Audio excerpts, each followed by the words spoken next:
ಮೆಂತ್ಯ ಸೊಪ್ಪನ್ನ ಬಳಸಿ ಒಂದು ಆರೋಗ್ಯಕರವಾಗಿರುವಂತಹ ಹೊಸ ರೆಸಿಪಿ ಮಾಡ್ತಿದ್ದೀನಿ ನೋಡಿ. ಅದಕ್ಕಾಗಿ ಮೊದಲಿಗೆ ನಾನಿಲ್ಲಿ ಒಂದು ಸೂಡಾಗುವಷ್ಟು ಮೆಂತ್ಯ ಸೊಪ್ಪು ತೊಗೊಂಡಿದ್ದೀನಿ.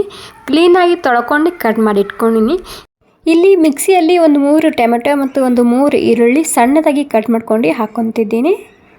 ಎರಡು ಒಮ್ಮೆನೇ ಹಾಕ್ಕೋಬೋದು, ಈರುಳ್ಳಿ ಮತ್ತು ಟೊಮೆಟೊ ಎರಡು 3 ಯೂಸ್ ಮಾಡಿದ್ದೀನಿ ನಾನಿಲ್ಲಿ. ಮತ್ತು ಒಂದು ಸ್ವಲ್ಪನೇ ಬೆಳ್ಳುಳ್ಳಿ ಹಾಕ್ಕೊತಿದ್ದೀನಿ. ಮತ್ತು 1 ರಿಂದ 2 ಹಸಿಮೆಣಸಿನ್ಕಾಯಿ ಹಾಕ್ಕೊತಿದ್ದೀನಿ. ಕಮ್ಮಿ ಖಾರ ಅದ ಇದು.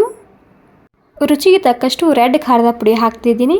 ಇವಾಗ ಎಲ್ಲ ಸಾಮಗ್ರಿ ಸ್ವಲ್ಪ ತರಿತರಿಯಾಗಿ ರುಬ್ಕೊತಿದ್ದೀನಿ ನೋಡಿ. ಇವಾಗ ಈ ರೀತಿಯಾಗಿದೆ, ಅಂದರೆ ಜಾಸ್ತಿ ಸ್ಮೂತ್ ಆಗಿರಬಾರ್ದು, ಸ್ವಲ್ಪ ಹೌದು ಇಲ್ಲ ಅಂದಂಗೆ ತರಿತರಿಯಾಗಿರಲಿ. ಇವಾಗ ಇದು ಸೈಡಿಗೆ ಎತ್ತಿಟ್ಕೊಂಡು ಮೆಂತ್ಯ ಸೊಪ್ಪನ್ನ ಸ್ವಲ್ಪ ಕಟ್ ಮಾಡ್ಕೊತಿದ್ದೀನಿ. ಮೊದಲೇ ನಾನು ಮೆಂತ್ಯ ಸೊಪ್ಪು ಕ್ಲೀನಾಗಿ ತೊಳೆದು ಕಟ್ ಮಾಡ್ಕೊಂಡು ಇಟ್ಕೊಂಡಿನಿ. ಎಲೆ ಮಾತ್ರ ತೊಗೊಂಡಿದ್ದೀನಿ ನಾನಿಲ್ಲಿ, ಕಡ್ಡಿ ತೊಗೊಂಡಿಲ್ಲ ನೋಡ್ತಿರ್ಬೋದು. ಮತ್ತು ಜಾಸ್ತಿ ಸಣ್ಣದಾಗಿ ಕಟ್ ಮಾಡ್ಕೋಬಾರ್ದು, ಮೆಂತ್ಯ ಸೊಪ್ಪು ಕಹಿ ಬಿಟ್ಕೊಳ್ಳುತ್ತೆ. ಹೀಗಾಗಿ ಸ್ವಲ್ಪ ಕಟ್ ಮಾಡ್ಕೊಂಡ್ರೆ ಸಾಕಾಗುತ್ತೆ. ತುಂಬ ಅಂದರೆ ತುಂಬಾ ರುಚಿಯಾಗಿ ಬರುತ್ತೆ ಈ ರೆಸಿಪಿ. ಸೊ ಖಂಡಿತ ನೀವು ಒಂದು ಸ್ವಲ್ಪ ಟ್ರೈ ಮಾಡಿ ನೋಡಿ, ಮತ್ತೆ ಬಂದು ನನಗೆ ಕಾಮೆಂಟ್ ಮಾಡಿ ತಿಳಿಸಿ. ಮತ್ತು ತುಂಬಾ ಆರೋಗ್ಯಕರವಾಗಿರುವಂತಹ ರೆಸಿಪಿ ಇದು ನೋಡಿ. ಇವಾಗ ಮೆಂತ್ಯ ಸೊಪ್ಪು ಕಟ್ ಮಾಡ್ಕೊಂಡಿದ್ದಾನೆ ಪ್ಲೇಟ್ನಲ್ಲಿ ಇಟ್ಕೊಂಡಿನಿ. ಇವಾಗ ಇಲ್ಲಿ ಕಡಾಯಿನಲ್ಲಿ ಒಂದು ಸ್ವಲ್ಪ ಎಣ್ಣೆ ಹಾಕ್ಕೊತಿದ್ದೀನಿ. ಎಣ್ಣೆ ಗರಂ ಆದಮೇಲೆ ಒಂದು ಸ್ವಲ್ಪ ಸಾಸಿವೆ ಮತ್ತು ಒಂದು ಸ್ವಲ್ಪ ಜೀರಿಗೆ ಹಾಕ್ಕೊತಿದ್ದೀನಿ. ಮತ್ತು ಜೀರಿಗೆ ಸಾಸಿವೆ ಚಟಪಟ ಅಂದಾದಮೇಲೆ ಒಂದು ಸ್ವಲ್ಪ ಹಿಂಗೆ ಕೂಡ ಹಾಕ್ತಿದ್ದೀನಿ. ಹಿಂಗೆ ಕೂಡ ಮಿಸ್ ಮಾಡದೆ ಹಾಕ್ಕೊಳ್ಳಿ ಇತ್ತಂದ್ರೆ. ಮತ್ತು ಒಂದು 2 3 ಬ್ಯಾಡಗಿ ಮೆಣಸಿನ್ಕಾಯಿ ಮತ್ತು 1 ಚಮಚ ಆಗುವಷ್ಟು ಉದ್ದಿನಬೇಳೆ ಹಾಕ್ಕೊತಿದ್ದೀನಿ. ಇವಾಗ ಈ ಎಲ್ಲ ಸಾಮಗ್ರಿ ಹಸಿ ವಾಸನೆ ಹೋಗೋ ತನಕ ಹುರ್ಕೊಂಡು ತೊಗೊತಿದ್ದೀನಿ. ಉದ್ದಿನಬೇಳೆ ಸ್ವಲ್ಪ ಕೆಂಪಾಗಬೇಕು ಲೈಟಾಗಿ, ಅಲ್ಲಿ ತನಕ ಇದನ್ನು ಹುರ್ಕೋಬೇಕಾಗುತ್ತೆ. ಒಂದು 10-15 ಸೆಕೆಂಡಲ್ಲಿ ಕೆಂಪಾಗುತ್ತೆ ಉದ್ದಿನಬೇಳೆ ನೋಡಿ. ಇವಾಗ ಉದ್ದಿನಬೇಳೆ ಲೈಟಾಗಿ ಕೆಂಪಾಗಿದೆ. ಕೆಂಪಾದಮೇಲೆ ಇವಾಗ ನಾವು ಮಸಾಲ ರುಬ್ಕೊಂಡು ಇಟ್ಕೊಂಡಿದ್ದೀವಲ್ಲ, ಖಾರ ಮತ್ತು ಟೊಮೆಟೊ ಈರುಳ್ಳಿ ಅದನ್ನು ಹಾಕ್ಕೊತಿದ್ದೀನಿ. ಇವಾಗ ಈ ಪೇಸ್ಟ್ ಹಾಕಿದ ಮೇಲೆ ಸರಿಯಾಗಿ ಹುರ್ಕೋಬೇಕಾಗುತ್ತೆ ಈ ಮಸಾಲ. ಯಾಕಂದರೆ ನಾವು ಹಸಿದೇ ಪೇಸ್ಟ್ ಮಾಡ್ಕೊಂಡಿರ್ತೀವಲ್ಲ, ಹೀಗಾಗಿ ಈರುಳ್ಳಿ ಮತ್ತು ಟೊಮೆಟೊ ಹಸಿದೇ ಹಾಕಿರ್ತೀವಲ್ಲ, ಹೀಗಾಗಿ ಇದನ್ನು ಸರಿಯಾಗಿ ಇಲ್ಲಿ ಎಣ್ಣೆಯಲ್ಲಿ ಹಾಕಿ ಒಂದು 3 ರಿಂದ 4 ನಿಮಿಷ ಹೈ ಫ್ಲೇಮ್ದಲ್ಲಿ ನಾನು ಹಾಗೇ ಚಮಚಲಿಂದ ಕೈ ಆಡ್ಸ್ಕೊತ ಇದನ್ನು ಹುರ್ಕೊಂಡು ತೊಗೊತಿದ್ದೀನಿ. ಓಕೆ ನೋಡಿ, ಹೈ ಫ್ಲೇಮ್ದಲ್ಲಿ ಒಂದು 3 ರಿಂದ 4 ನಿಮಿಷ ಆಗೋ ತನಕ ನಾನು ಹುರ್ಕೊಂಡಿದ್ದ. ಲೈಟಾಗಿ ಎಣ್ಣೆ ಸಪ್ರೇಟ್ ಆಗ್ತಿದೆ.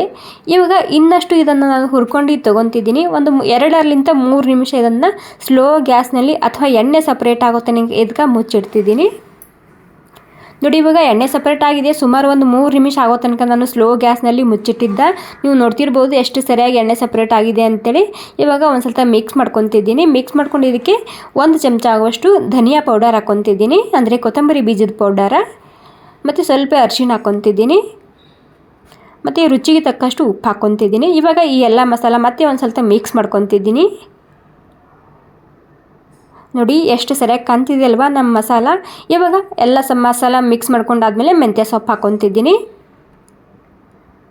ಎಲೆ ಮಾತ್ರ ಹಾಕ್ಕೊಳ್ಳಿ ಮೆಂತ್ಯ ಸೊಪ್ಪಿಂದು ಕಟ್ ಮಾಡುವಾಗ, ಅಂದರೆ ಎಲೆ ಮಾತ್ರ ತಗೊಳ್ಳಿ. ಮತ್ತು ಒಂದು ಸ್ವಲ್ಪ ಕೊತ್ತಂಬರಿ ಸೊಪ್ಪು ಕೂಡ ನಾನು ಹಾಕ್ಕೊಂಡಿನಿ ಇಲ್ಲಿ. ಇವಾಗ ಎಲ್ಲ ಸೇರಿಸಿ ಇದನ್ನು ಒಂದು ಸ್ವಲ್ಪ ಮಿಕ್ಸ್ ಮಾಡ್ಕೊಂಡು ತೊಗೊತಿದ್ದೀನಿ.